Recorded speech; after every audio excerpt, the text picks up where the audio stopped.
Het belangrijkste nieuws van Curaçao in het Nederlands. Extra Journaal. Vers van de pers.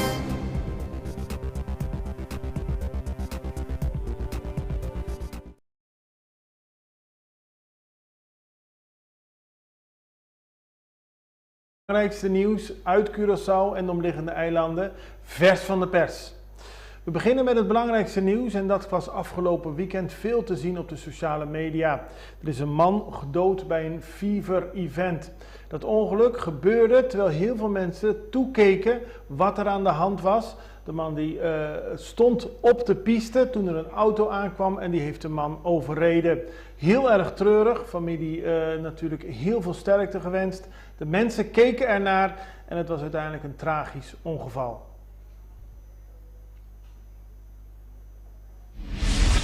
De barretjes blijven nog open.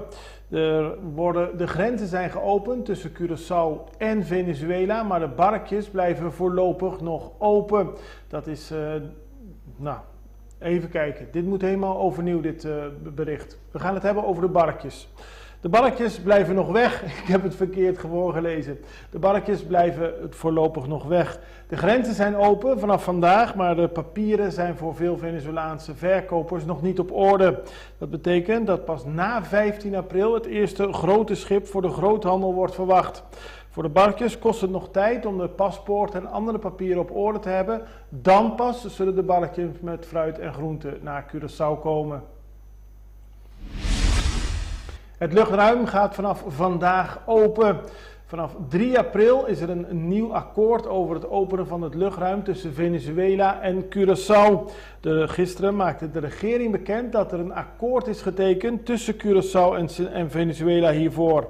Vanaf vandaag kunnen chartervluchten worden uitgevoerd. Op 1 mei is de algemene luchtvaart van start met kleinere vliegtuigen. En vanaf 1 juli is alles volledig gereguleerd.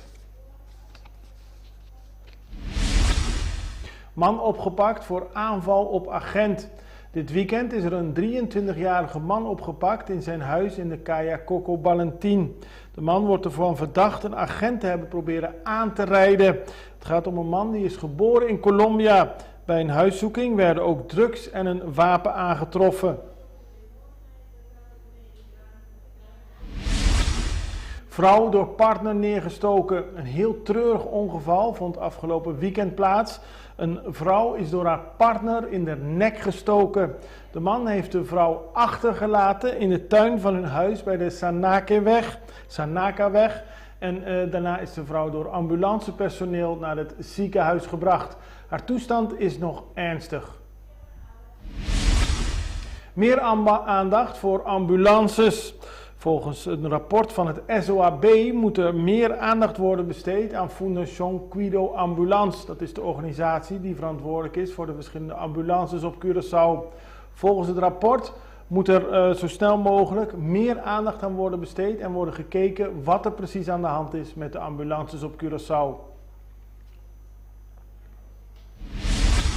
En dan het laatste nieuws. Bij Bahia Beach is er een auto in het water geraakt.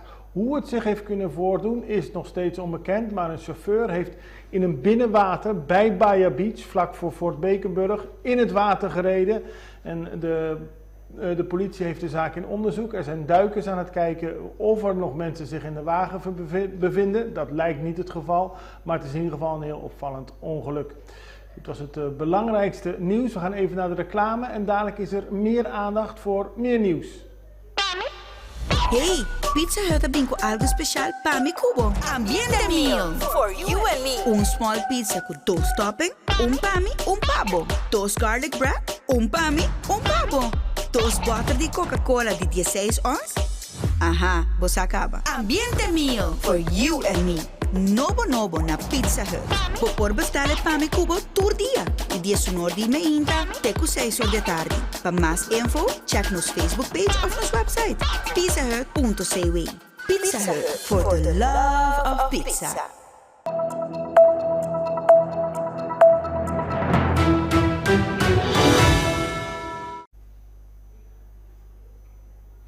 We hadden het er vanochtend al eerder over. Het luchtruim tussen Curaçao en Venezuela is vanaf vandaag officieel weer open. En dat is goed nieuws, dat zegt Johnny Anderson, dat is de directeur van de Curaçao Airport Holding. Hij reageert vanochtend vroeg tegen de Extra dat hij blij is dat het luchtruim weer open is, omdat daarmee familie uit Venezuela weer terug kan keren naar Curaçao. En natuurlijk van Curaçao naar Venezuela. We spraken met Johnny Anderson. We are neighbors, and of course, like having air connection between the two countries, between two close neighbors. It's so important. It's about business, it's about family and friends, it's about culture, it's about tradition, all of the things that is important, so is this a great day for us? Absolutely. I can't tell you how long time we have actually been waiting for this. So it's great news indeed. It's Very great good. news indeed. And what do you expect? Well, I'm not going to look back at, historically speaking, if we all remember Incel Air, during the time when they were here, we have around 1,450,000,000 passengers. And when we had Incel Air, they were basing a lot of their traffic on Venezuela. Yes. And then the airport was around 1.7, 1.8 million passengers. I'm not saying that this is the numbers that we're going to see, but will we see growth? If this is going on well, I'm sure that we will. So my expectations is, of course, like we're gonna have a much more busier airport. We're gonna have much more busier, like cafes and taxis and businesses and so on and so on. So the expectations are of course high. Hoe de ontwikkeling van het openen van de grenzen tussen Venezuela en Curaçao zich verder zal gaan ontwikkelen is nog niet duidelijk, zegt Johnny Anderson, de directeur van Curaçao Airport Partners. We kunnen niet zomaar kijken hoe het voor het sluiten van de grens was en dat neerleggen op de situatie van vandaag. Het is een andere situatie, dus we moeten afwachten. But of course it's a different time now than what it was back in 2017, 2018. And so on. So we are a little bit, what can I say, curious how this will play out. We expect it to be a little bit slow in the beginning. They will establish, and then people be aware of the routes, and I can buy a ticket on it at a reasonable price, and so on. And then hopefully within the year it will develop, and that we see more passengers and more flights to and from Venezuela to Curaçao. Anderson maakte bekend dat er deze week, of misschien volgende week, maar in ieder geval op korte termijn, 2 luchtvaartmaatschappijen tickets zullen gaan verkopen tussen Venezuela, Curaçao en Curaçao, Venezuela. Dan gaan we over naar de Europese Unie, want de Unie heeft vorige week een wet aangenomen die transparantie over salarissen mogelijk moet maken. Doel daarvan is om de salarisongelijkheid tussen mannen en vrouwen in de Europese Unie te verminderen. Dat is nodig omdat momenteel vrouwen gemiddeld 13% minder verdienen voor hetzelfde werk als mannen. Samira Rafael, Curaçaose politicus voor de D66 in het Europees Parlement, was hoofdonderhandelaar van deze belangrijke wet die ervoor moet zorgen dat vrouwen hetzelfde gaan verdienen als mannen. We spraken met haar en ze legt uit dat de wet ook gevolgen kan hebben voor Curaçao. Alle Europese werknemers krijgen het recht om informatie te vragen. In ieder geval zal dat gelden voor alle Europese bedrijven die we vinden in de wereld, die gewoon zich nu aan dit soort regels moeten gaan houden. Ja. En dat is heel erg belangrijk, dat je het recht op informatie vastlegt bij wet. Omdat we gewoon hebben gezien dat door bijvoorbeeld geheimhouding in contracten over salarissen, dat mag ook niet meer nu door deze wet. Dat er bijvoorbeeld aan jou wordt gevraagd wat je laatst verdiende loon was tijdens een sollicitatiegesprek in de laatste ronde, dat mag ook niet meer van deze wet. Bedrijven die vanaf de 100 werknemers hebben, moeten nu verplicht rapporteren over een eventuele genderloonkloof. Dus ze moeten per definitie rapporteren, waaruit dan blijkt of ze het wel of niet goed doen. We hebben het geregeld voor al die honderden EU-werknemers. En als je dan eventjes transatlantisch gaat denken, dus over zees gaat denken bedoel ik, dan kun je gewoon verwachten dat Europese bedrijven die hun oorsprong hier in Europa hebben, zich ook gewoon overzees zullen moeten gedragen en bewust moeten zijn van de regels die gelden en waar ze zich aan moeten houden als een bedrijf met een Europese identiteit. Samira Raffaella, hoofdonderhandelaar van een belangrijke nieuwe wet die door de Europese Unie is aangenomen. Die zal gevolgen hebben voor Curaçao, maar ook in het algemeen voor de positie van donkere vrouwen.